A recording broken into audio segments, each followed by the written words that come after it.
আচ্ছা, তাহলে আমরা এখান থেকে ইলমুল কাফিয়ার দ্বিতীয় খণ্ড শুরু করতে যাচ্ছি।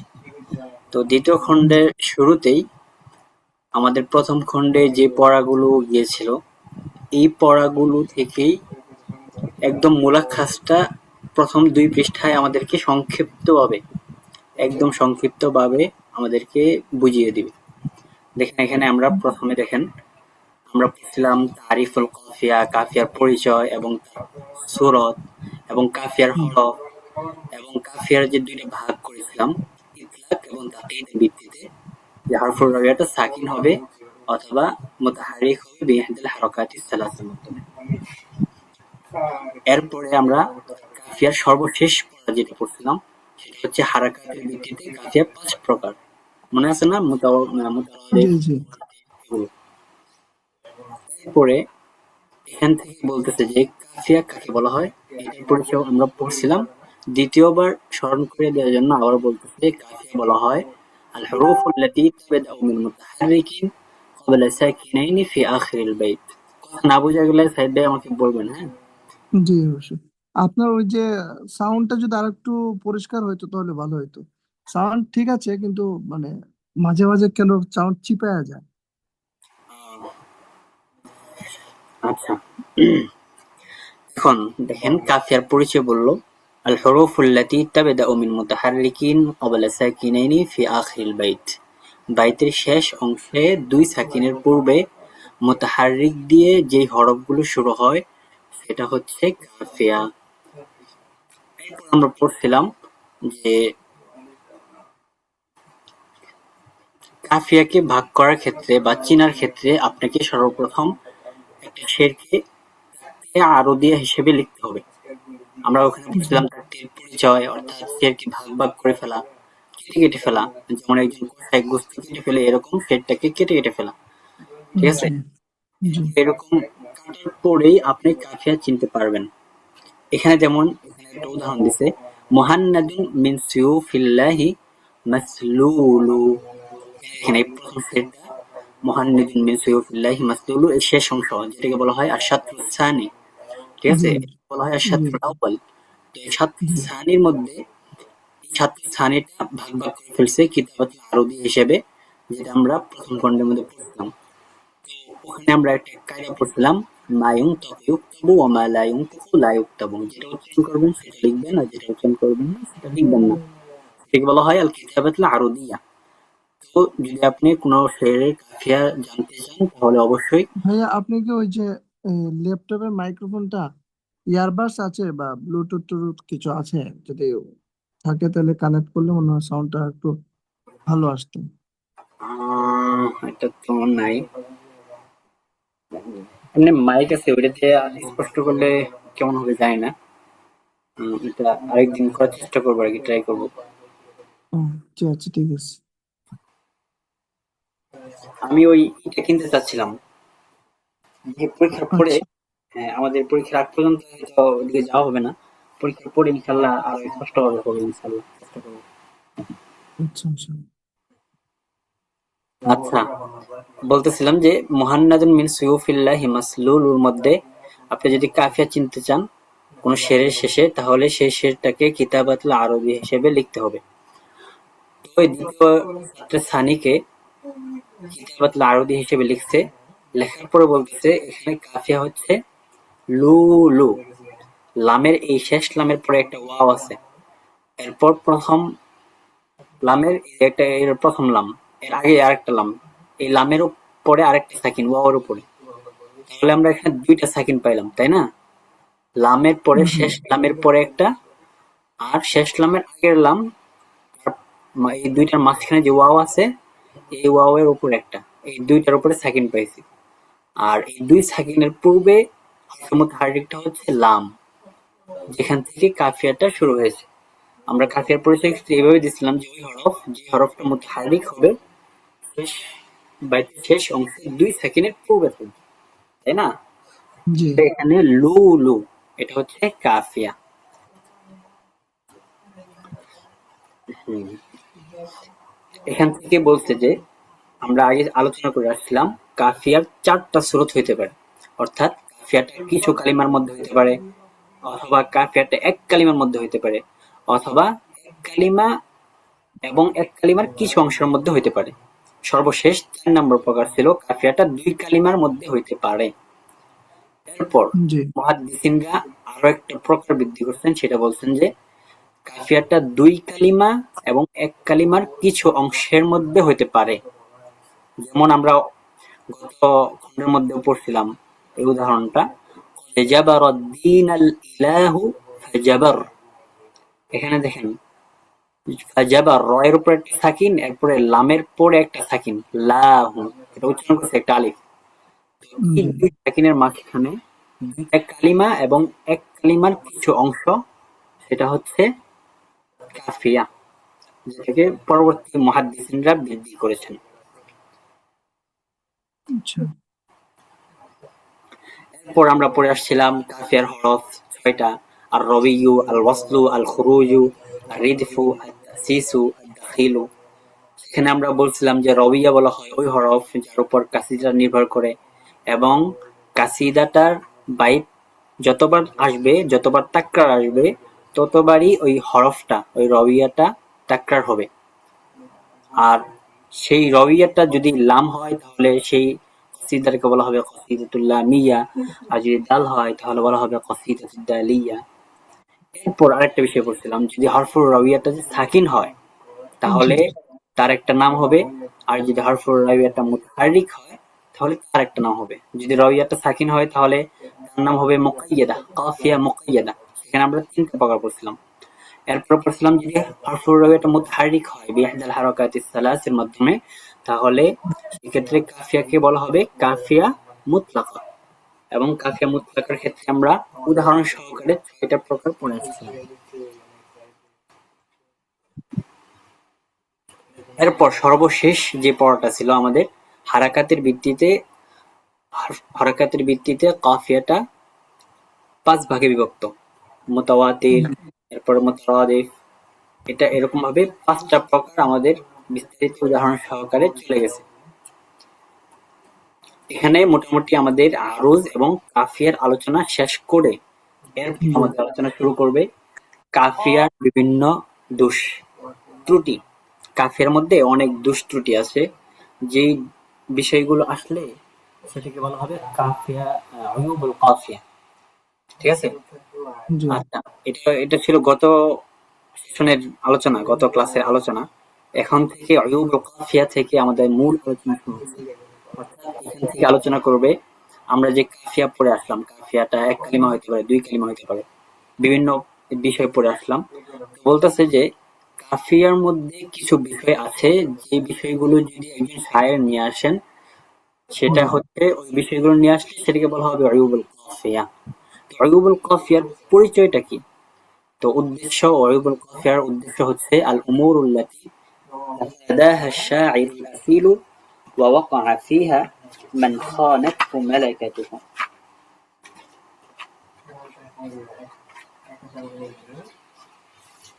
উয়ুবুল কাফিয়া দ্বারা উদ্দেশ্য হচ্ছে একজন প্রকৃত শায়ের, ঠিক আছে, জি। যার শেরের যোগ্যতা আছে। একজন প্রকৃত শায়ের যে বিষয়গুলো এড়িয়ে চলেন, ঠিক আছে।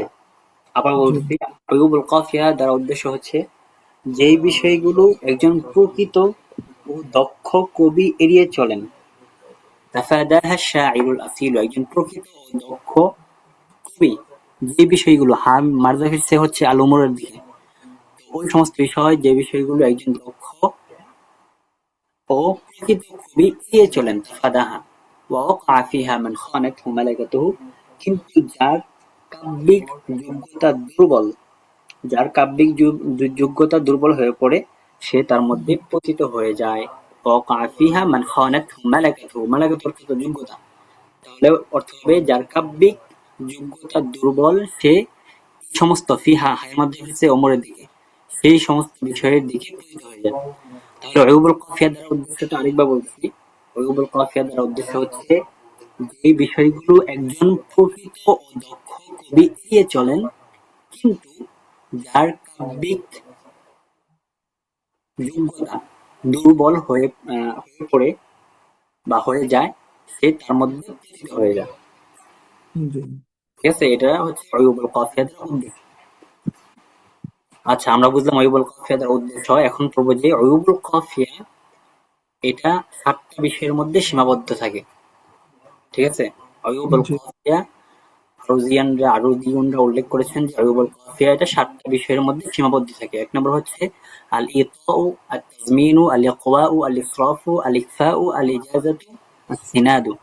এই 7টা বিষয়ের মধ্যে অয়ুবুল কাফিয়াটা সীমাবদ্ধ থাকে। প্রত্যেকটা পরিচয় সামনে আসবে উদাহরণ সহ।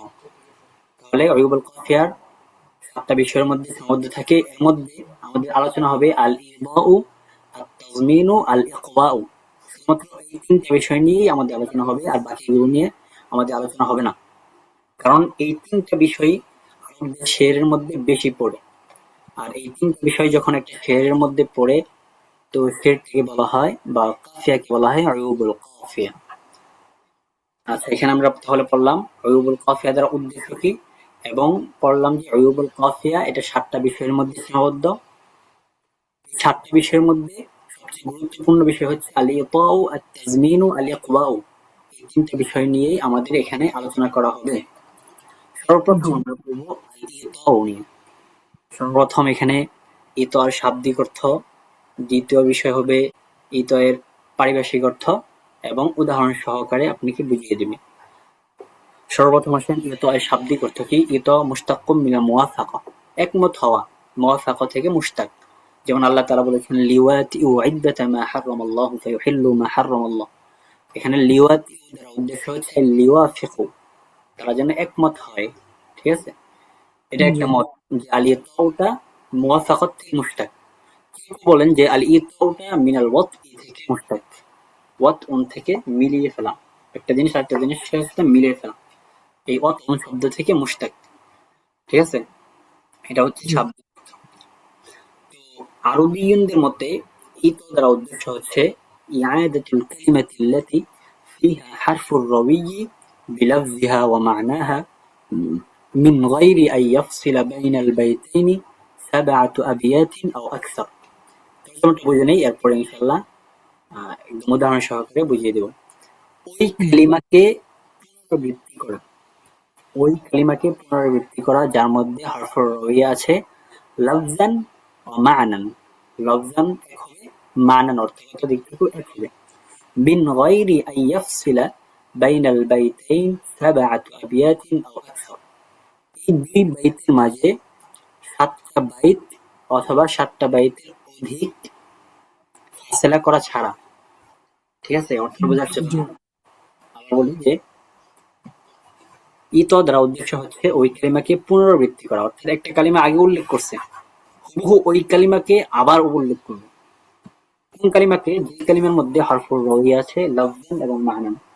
অর্থাৎ লফজানও এক হবে ওই কালিমাটা, আবার মা'নান অর্থগত দিক থেকে এক হবে।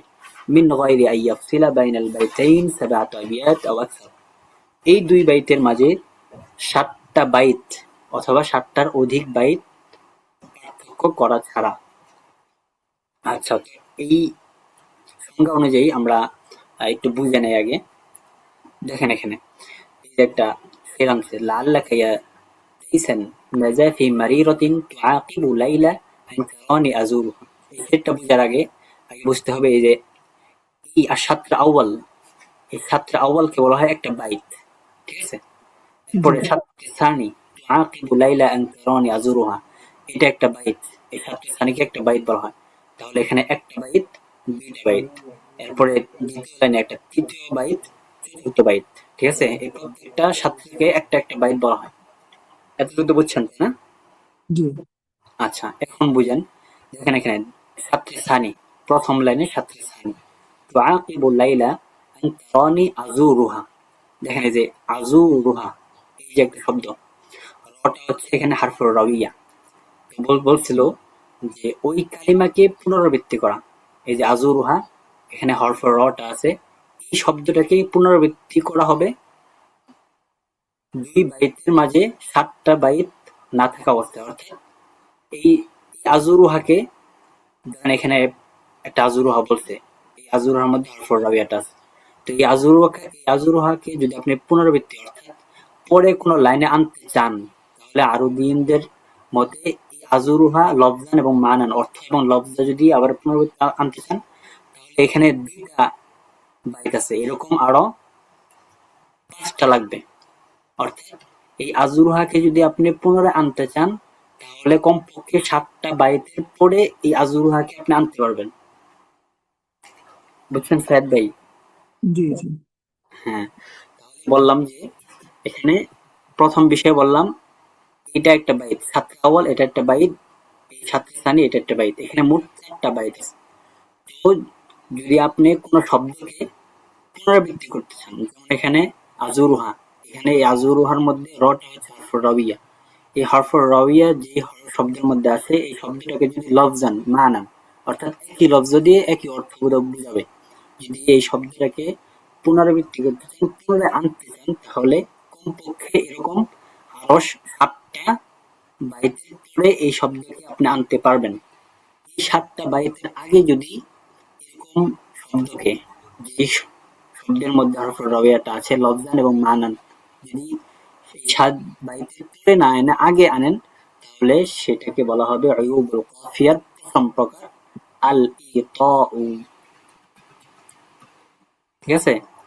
তাহলে একটু আমরা পরিচয়ের সাথে মিলিয়ে ফেলি। ইত বলা হয় ওই কালিমাকে পুনরাবৃত্তি করা যার মধ্যে হরফুর রাবিয়াটা আছে লফজান এবং মানান, মিন গায়রি আন ইয়াফসিলা বাইনাল বাইতাইনি 7 আবিয়াতিন আও আকসার। 2 বাইত দ্বারা কি উদ্দেশ্য? বুঝতে পারছেন না? অর্থাৎ এই যে প্রথমটা আনছে, এই যে প্রথমটা, এটা একটা বাইত। এই বাইতের পরে এরকম আরো কমপক্ষে 7টা বাইত থাকতে হবে। এটা একটা বাইত, এবং পরবর্তী যে শব্দটা আনবেন, এই যে দ্বিতীয় লাইনে দেখেন এই যে আজুরুহা নিয়ে আসছে, এটা আনতে চাইলে কমপক্ষে আরো 7 বাইতের পরে আপনাকে আনতে হবে। এই 7 বাইতের আগে যদি আপনি আনেন, তাহলে সেটাকে বলা হবে উয়ুবুল কাফিয়ার প্রথম প্রকার, আল ইতাউ। তাহলে দেখেন এই যে ইতায়ের উদাহরণ দিয়ে দিয়েছে এখানে, একজন শায়ের বলছেন তু আকিবু লাইলা আন তারানি আজুরুহা, এরপরে দ্বিতীয় লাইনে আবার বলছে ইয়ারালি যামবান গায়রা আন্নি আজুরুহা। যে এখানে শায়ের প্রথম একবার নিয়ে আসছে আজুরুহা, এরপর আবার এক বাইতের পরেই, এই 2 বাইতের মধ্যে একটা বাইত মাত্র পার্থক্য, তাই না? একটা বাইত আসছে, তো এই এক বাইতের পরেই সে আর একটা আজুরা নিয়ে আসবে। এই আজুরা নিয়ে আসার মাধ্যমে অবিবল কফে হয়ে গেছে। সুতরাং এখানে বলা হবে যে এটা তার এই শেরটা আল ইতায়ের অন্তর্ভুক্ত। ঠিক আছে? এটা জি শেরের মধ্যে জায়েজ হবে না। আমরা ইতায়ের প্রথম সূরত পড়লাম, যে সূরতে ইতটা করা জায়েজ নাই, সেটা হচ্ছে ওই কালিমাকে পুনরায় আনা যে কালিমার মধ্যে হরফুর রবিয়াটা আছে লফজান এবং মানান, অর্থাৎ লফজগত হবে এক হতে হবে, মানাগত হবে এক হতে হবে। যদি এরকম হয়, তাহলে 2 বাইতের মাঝে 7টা আবিয়াত এর ভিতরে যদি নিয়ে আসা পড়ে, 7টা আবিয়াতের পরে না নিয়ে আসে, আগে নিয়ে আসা পড়ে, 5টার পরে আনলো, একটার পরে আনলো, তাহলে সেটাকে বলা হবে আল ইতাউ। সুতরাং ফেরের মধ্যে এই ইতাউ জায়েজ নাই, কারণ এখানে ওইগুলো কফিয়া পাওয়া যাচ্ছে। তবে তবে দেখেন এখানে তানবিহ থেকে বলতেছে যে ইতটা জায়েজ আছে, এবং সেটাকে আইব বলে গণনা করা হবে না 3টা স্থানে। আমরা প্রথমে পড়ে আসলাম যে ইতটা জায়েজ নাই যদি 2 বাইতের মাঝে 7টা আবিয়াত না থাকে, ফাসেলা না থাকে, তাহলে ইতটা জায়েজ নাই। তবে 3টা সূরত যদি পাওয়া যায়, তাহলে 3 সূরতে সেটাকে আইবুল কফিয়া বলা হবে না, বরং সেটাকে জায়েজ হবে। ঠিক আছে? এর মধ্যে প্রথম সূরত দেখেন, يجوز الإثم ولا يعد عيبا في 3 مواضع. الأول إذا تكررت كلمة الروي بلفظها ومعناها، فإن تكررت بلفظها فقط واختلف معناها فلا يعد عيبا. سد আপনি তো হাফেজ না? জি জি। হ্যাঁ, আমাদের কোন শিবের মধ্যে আছে না, ويوم تقوم الساعة يبلس المجرمون ما জি জি। لبثوا غير ساعة. এখানে জি কিন্তু দুই সার আলাদা আলাদা অর্থ, তাই না? জি লফজান কিন্তু এক, একটার জি মাধ্যমে কিয়ামত বোঝা যাইতেছে আর একটার মধ্যে সময় বোঝা যাইতেছে।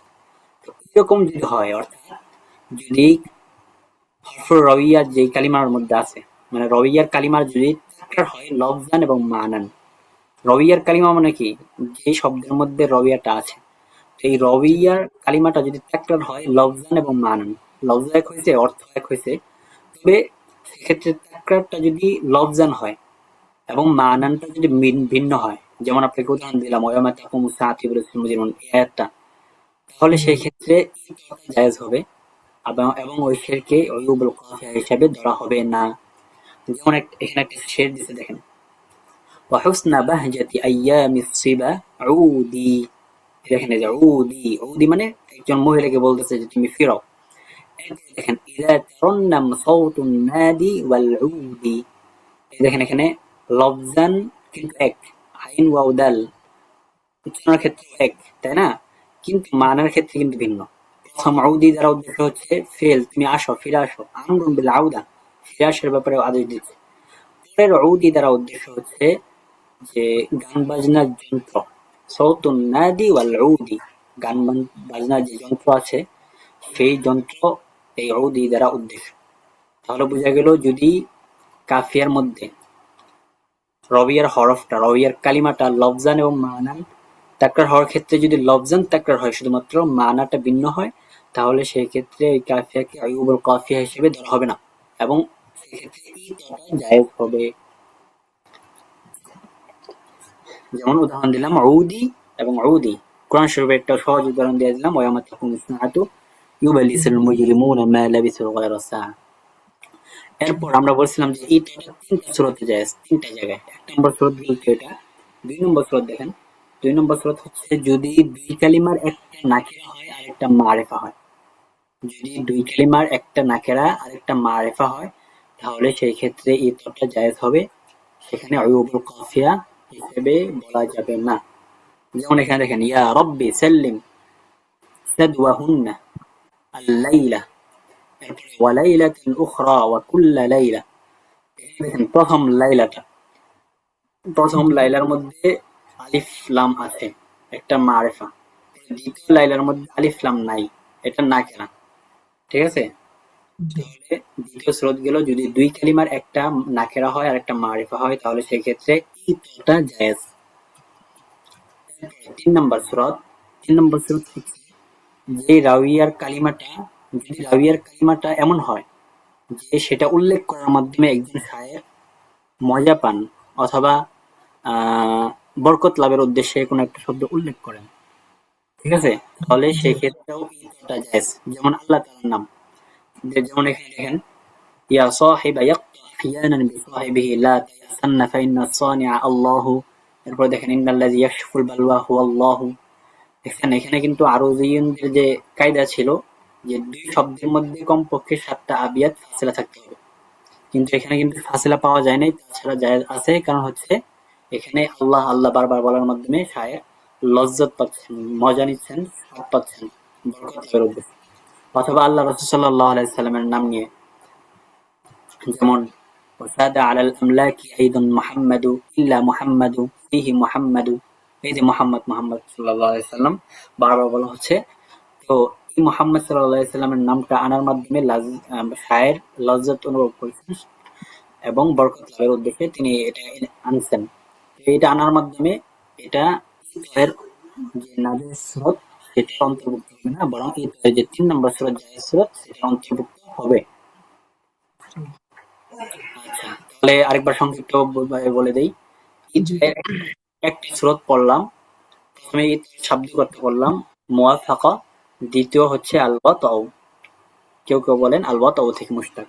এরপর আরবীয়দের কাছে ঈদ দ্বারা উদ্দেশ্য হচ্ছে ওই কালিমাকে পুনরায় আনা যেই কালিমার মধ্যে হরফুর রবিয়াটা আছে লফজান এবং মানান, দুই বাইটের মাঝে ৭টা আবিয়াত অথবা তার অধিক ফাসেলা না করে।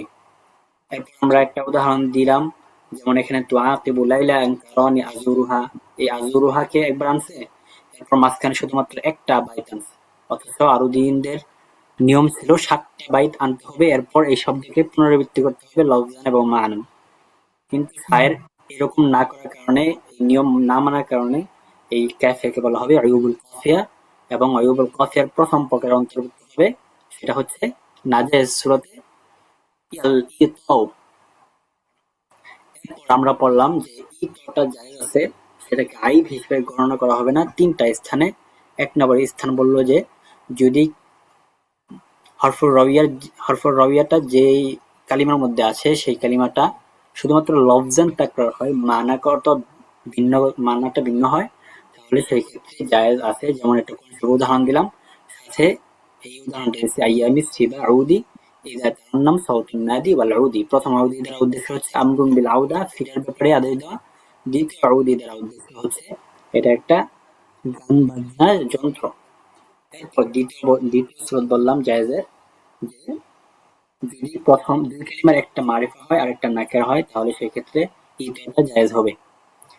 এরপর তৃতীয় সূরত বললাম যদি হরফুর রওয়াটা এমন হয় যেটা উল্লেখ করার মাধ্যমে একজন শায়ের লজ্জত পান, বরকত লাভ করেন, বরকত লাভের আশায় উল্লেখ করেন, যেমন আল্লাহ তাআলার নাম, মুহাম্মদ সাল্লাল্লাহু আলাইহি সাল্লামের নাম, তাহলে সেক্ষেত্রে ইতটা জায়েজ আছে।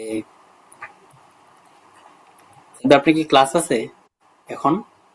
জি জি, ক্লাস আছে। কোথা থেকে ক্লাস?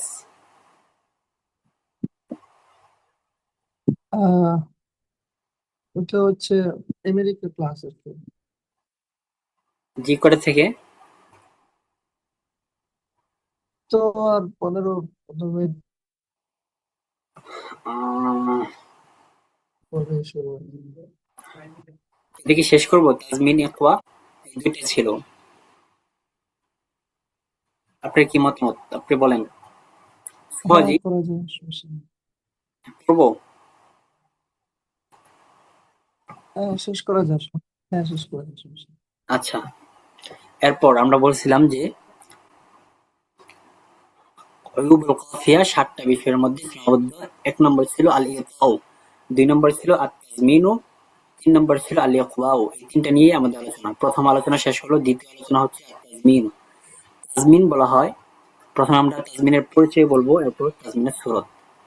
তাজমিন কাকে বলা হয়? তাজমিন বলা হয় আন তাতাআল্লাকাল কাফিয়াতু আও লাফযাতুম মিম্মা ক্বাবলাহা বিমা বা'দাহা। তর্জমাটা ভালো করে শুনেন, যে কাফিয়া অথবা তার পূর্বের যে লফজটা আছে, কাফিয়া অথবা কাফিয়ার পূর্বের যে লফজটা আছে, এই লফজটা তার পরবর্তীর সাথে সম্পৃক্ত হওয়া, এটাকে বলা হয় তাজমিন। ঠিক আছে, আবার বলতেছি, কাফিয়া অথবা কাফিয়ার পূর্বে যে লফজটা আছে, সেই লফজটা তার পরবর্তী বিষয়ের সাথে সম্পৃক্ত হওয়া। এর সামনে আরো বিস্তারিত সুরত আসতেছে, এটা এতটুকু মনে রাখেন, পরে আরো বিষয়টা স্পষ্ট হবে। তাহলে কাফিয়া অথবা কাফিয়ার পূর্বে যে লফজটা আছে সেটা তার পরবর্তী বিষয়ের সাথে সম্পৃক্ত হওয়া, এটাকে বলা হয় তাজমিন। এই তাজমিনটা দুইটা প্রকার, 1 নম্বর হচ্ছে কবিহ আর 2 নম্বর হচ্ছে জায়েজ। প্রথমে আমরা পড়বো তাজমিনা কবিহ কাকে বলা হয়। তাজমিনা কবিহ হচ্ছে تعلق آخر البيت الأول بصدر البيت الثاني على وجه لا يتم المعنى إلا به। অর্থাৎ বাইতের প্রথম বাইতের শেষ অংশ, প্রথম বাইতের শেষ অংশ দ্বিতীয় বাইতের প্রথম অংশের সাথে, সদর মানে প্রথম, দ্বিতীয় বাইতের শুরুর সাথে এমন ভাবে সম্পৃক্ত হওয়া যে একটা আরেকটার ছাড়া অর্থ পরিপূর্ণ হয় না। আবার বলে দিই, পরে উদাহরণ দিচ্ছি। প্রথম বাইতের শেষ অংশটা দ্বিতীয় বাইতের সদরের সাথে মানে শুরুর সাথে এমন ভাবে সম্পৃক্ত হওয়া যে একটা আরেকটা ছাড়া অর্থ পরিপূর্ণ হয় না। যেমন দেখেন, প্রথম বাইতটা শেষ হলো শর্তের মাধ্যমে, আর দ্বিতীয় বাইতটা শুরু হচ্ছে জবাবের মাধ্যমে, অথবা প্রথম বাইতটা শেষ হচ্ছে ফেলের মাধ্যমে আর দ্বিতীয় বাইতটা শুরু হচ্ছে ফাইলের মাধ্যমে। তাহলে ফেল তো ফাইল ছাড়া কোনো অর্থের ফায়দা দিবে না, অথবা শর্ত তো জব ছাড়া কোনো অর্থের ফায়দা দিবে না, তাই না? এখন উদাহরণ দেখেন, এইখানে দেখেন একটা উদাহরণ দিছে, ওহুম আসহাবু ইয়াউমি উকাদা ইন্নী। দেখেন এটা প্রথম বাইতের শেষ অংশ ইন্নী, ঠিক আছে, প্রথম বাইতের শেষ অংশ ইন্নী। তাহলে ইন্নী এখানে ইসিম আছে কিন্তু খবর নাই, খবর হচ্ছে কই? খবর হচ্ছে পরবর্তী দ্বিতীয় বাইতের প্রথম অংশ। তাহলে প্রথম বাইতের প্রথম শেষ অংশ দ্বিতীয় বাইতের শুরুর সাথে এমন ভাবে সম্পৃক্ত হওয়া যে একটা একটা ছাড়া অর্থ পরিপূর্ণ পায় না, এমন যদি হয় তাহলে সেটা হবে তাজমিন কবিহ। তাহলে এই শেরের মধ্যে কলুন না বেগা এই শেরটা বলছেন, এই শেরের মধ্যে দেখেন ইন্নি ইসিম পাওয়া যাচ্ছে, কিন্তু খবরটা হচ্ছে দ্বিতীয় বাইতের প্রথম অংশে। সুতরাং এই কাফিয়াকে বলা হবে কুয়ুবুল কাফিয়া, এবং কুয়ুবুল কাফিয়ার দ্বিতীয় স্রোত তাজমিন, এবং তাজমিনের আবার দ্বিতীয় স্রোত তাজমিনা কবিহ, যেটা জায়েজ নেই। ঠিক আছে, তো এটা বোঝা গেল জি। তাই না? তাজমিনা কবিহ। এরপর দ্বিতীয় স্রোত দেখেন তাজমিনু জায়েজ। তাজমিনের জায়েজটা হচ্ছে তাআল্লুকু আখিরিল বাইতিল আউয়াল বিসাদরিল বাইতিস সানি আলা ওয়াজহিন তাকমুলু বিহিল ফায়দা। প্রথম বাইতের শেষ অংশ দ্বিতীয় বাইতের সদরের সাথে বা শুরুর সাথে এমন ভাবে সম্পৃক্ত হওয়া যে একটা আরেকটার মাধ্যমে ফায়দাটা পরিপূর্ণতা পায়। ঠিক আছে, জি। যেমন তাবে, ফদলাত, মাফউল বিহি, মাফউল লাহু, এই জাতীয় বিষয়। অর্থাৎ এক কথায় বুঝাই দেই যে তাজমিনে কবি হচ্ছে ফেলটা প্রথম বাইতের শেষ অংশে আসবে, আর ফাইলটা আসবে দ্বিতীয় বাইতের প্রথম অংশে। এটাকে বলা হয় তাজমিনা কবি। আর তাজমিনে জায়েজ হচ্ছে যে, যেমন ধরেন প্রথম প্রথম বাইতে শেষ অংশের মধ্যে আছে ফেল ফাইল সবকিছু আছে, যদি আপনি এতটুকুর মধ্যে সীমাবদ্ধ থাকতেন তাহলে আপনার জন্য যথেষ্ট হয়ে যেত, কিন্তু আপনি সেখানে আরো সিফাত বৃদ্ধি করলেন অথবা মাফউল বিহি বৃদ্ধি করলেন, মাফউল লাহু বৃদ্ধি করলেন, তাহলে সেই ক্ষেত্রে আপনার তাজমিনে জায়েজের অন্তর্ভুক্ত হবে। ঠিক আছে, জি। তাহলে তাজমিনে জায়েজটা হচ্ছে তাআল্লুক আখিরিল বাইতিল আউয়াল, প্রথম বাইতের শেষ অংশটা দ্বিতীয় বাইতের শুরুর সাথে এমন ভাবে সম্পৃক্ত হওয়া যে তার মাধ্যমে উপকারিতা বা ফায়দাটা পরিপূর্ণ পায়। যেমন তবে এগুলো তো গুরুত্বপূর্ণ বিষয় না, তাই না? এটা হচ্ছে, এটা যদি না বলতেন তাহলে এখানে কোনো সমস্যা ছিল না, অর্থটা পরিপূর্ণ হয়ে যেত। যেমন এখানে দেখেন বিনা বাইনাল মুনিফাতি ফাজিমারি তামাত্তা মিন সামিমি আরারি নাজদি। এখানে ফাজিমার, জিমার মনে হয় জিমার বলা হয় হচ্ছে যেখানে গুড়াদেরকে পরিচর্যা করা হয়। তো এই জিমার শব্দটা যখন বলা হয়েছে, এই জিমার শব্দটা আগের সাথে সম্পৃক্ত হওয়ার কারণে এই জিমার বলার মাধ্যমেই যথেষ্ট হয়ে গেছিল। কিন্তু জিমারের পরে আমার তা থেকে ওরা অর্থিফাত বর্ণনা করছে, তাওয়াবি বর্ণনা করছে। তো এই তাওয়াবিটার প্রয়োজন ছিল না, কিন্তু এই তাওয়াবি বর্ণনা করার মাধ্যমে অর্থটা আহ কামেল হয়েছে, পূর্ণ হয়েছে। ঠিক আছে, জি। আগে যে সম্পর্কটা ছিল একটা ফেল পরে ফাইল, ওইরকম সম্পর্ক না, বরং তাবে এবং অতিরিক্ত বিষয়গুলো এর পরবর্তীতে যুক্ত করা হয়েছে। তো এই কারণে এই তাজমিনটা হবে তাজমিনে জায়েজ। এরপর সর্বশেষ প্রকার হচ্ছে আলিয়া কোয়াউ। আলিয়া কোয়াউটা একদম সহজ। আলিয়া কোয়াউ বুঝার আগে আমি আজকে আপনাকে বলছি, আরেকবার বলে দেই। আমরা পড়ছিলাম যে কাফিয়াটা দুই ভাগে বিভক্ত, ইতলাক এবং তাকয়ীদের ভিত্তিতে। অর্থাৎ হরফুর রাওয়িয়াটা যদি সাকিন হয় তাহলে কাফিয়াকে বলা হবে মুকাইয়াদা, আর হরফুর রাওয়িয়াটা যদি মুতাহারিক হয় বিইহদাল হারাকাতিস সালাস তাহলে কাফিয়াকে বলা হবে কাফিয়া মুতলাকা। তাই না? জি। জি। এখন একজন শায়ের যখন একটা শের লিখেন বা বলেন, তখন তিনি তার নিজের উপর ইলতিজাম করে নেন যে হরফুর রবিয়া যেটা আছে, যেমন এখানে দেখেন মুজাওয়াদি, আসওয়াদি, যে দাল দিয়া শেষ হচ্ছে, তাই না? দাল দিয়া শেষ হওয়ার ক্ষেত্রে যে কোনো একটা বিষয়ের উপর তিনি সীমাবদ্ধ থাকবেন। অর্থাৎ কাফিয়া যদি মুকাইয়াদা হয় তাহলে সবগুলোতে সাকিন হবে, যেমন মুজাওয়াদ, পরে হচ্ছে আসওয়াদ, সবগুলোতে সাকিন হবে।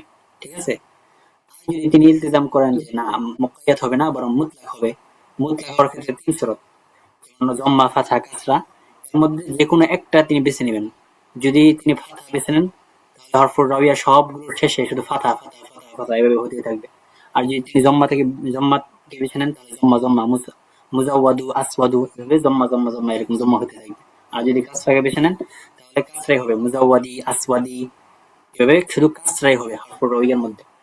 ঠিক আছে, কিন্তু যদি একজন শায়ের তার শের আনার ক্ষেত্রে হরফুর রাওয়িয়ার যে দুইটা নিয়ম, একটা হচ্ছে মুকাইয়াদা মুতলাকা, মুকাইয়াদা অথবা মুতলাকা আনার ক্ষেত্রে প্রথম শব্দে আনছেন কাসরা, দ্বিতীয় বাইতের শেষ অংশে আনলো আবারই ফাতহা, এরপর আনলো জম্মা, এরকম ভাবে যদি ভিন্ন ভিন্ন হয়ে যায় তাহলে সেটাকে বলা হবে আল ইকওয়াউ। ঠিক আছে? আচ্ছা। আচ্ছা, কথাটা আরেকবার বলে দেই। আমরা পড়ে আসছিলাম কাফিয়াটা দুই ভাবে জি। বিভক্ত। কাফিয়াটা মুকাইয়াদা, মুতলাকা। মুকাইয়াদা হচ্ছে যদি হরফুল রাইয়াটা সাকিন হয়, আর মুতলাকা হচ্ছে যদি হরফুল রাইয়াটা মুতাহারিক হয় বিইহদাল হারকাতিস সালাসের মাধ্যমে। এখন একজন শায়ের যখন একটা কাসিদা নিয়ে আসেন, তো কাসিদা নিয়ে আসার ক্ষেত্রে হরফুল রাবিয়াটা তিনি যে কোনো একটা বিষয়ের উপর সীমাবদ্ধ রাখেন, অর্থাৎ হয়তো সাকিন হবে অথবা বিইহদাল মুতাহারিক হবে বিইহদাল হারকাতিস সালাস, অর্থাৎ যদি জম্মা হয় তাহলে সবগুলোর মধ্যে জম্মা হবে, যদি কাসরা হয় সবগুলোর মধ্যে কাসরা হবে, যদি ফাতহা হয় সবগুলোর মধ্যে ফাতহা হবে। কিন্তু যদি কোনো শায়ের এই যে নিয়মগুলো, এই নিয়মগুলোর উপর ইলতিজাম না করেন, অর্থাৎ সাত্রে সানির মধ্যে প্রথম বাইতের মধ্যে আনলেন কাসরার মাধ্যমে, দ্বিতীয় বাইতের মাধ্যমে আবার জম্মা এসে পড়ছে, যদি এরকম উল্টো হয়ে যায়, ইখতিলাফ হয়ে যায়, তাহলে সেটাকে বলা হবে আল ইকওয়াউ। ইকওয়ার পরিচয় কেমনে দিবেন? ইকওয়ার পরিচয় দেওয়ার ক্ষেত্রে দেখেন পরিচয় দিয়েছে ইখতিলাফ হারাকাত রবিল মুতলাক, অর্থাৎ হারাকাত রবিয়া মুতলাকের যে হরকতটা আছে, রবিয়া মুতলাকের যে হরকতটা আছে সেই হরকতটাকে পরিবর্তন করে ফেলা,